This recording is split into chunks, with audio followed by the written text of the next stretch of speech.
নমস্কার। অনেকের মনে অনেক ইচ্ছে থাকে, পূরণ হয় না সহজে। তো এখন ইচ্ছে পূরণ কি করে করব? কিছু কাজ আমরা বলি, কিছু টিপস আমরা দিই। তবে যে কোনো একটা ইচ্ছের জন্য করবেন, সবগুলো একসঙ্গে করলে মুশকিল। ধরুন একটা লোকের 100 ইচ্ছে আছে, হবে না। একটা যে কোনো ইচ্ছে নিয়ে করবেন। দশকর্মা ভান্ডার থেকে 5টা হলুদ কড়ি নিয়ে আসবেন, আর কাঁচা দুধ, গঙ্গা জল, তুলসী পাতা, মধু আর কাঁচা হলুদ, চিনি একটা তামার পাত্রে রাখবেন। রেখে ওই জলের মধ্যে আপনার 5টা হলুদ কড়ি রেখে দেবেন।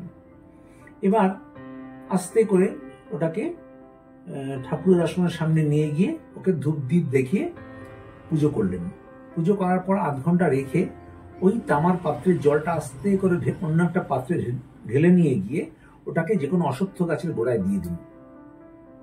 আর ওই তামার যে পাত্রটা, ওটার মধ্যে ওই 5টা কড়ি আবার রেখে জলের মধ্যে একটা একটা করে ছাড়বেন।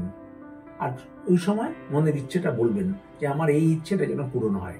আপনার ইচ্ছে অবশ্যই পূরণ হবে। নমস্কার।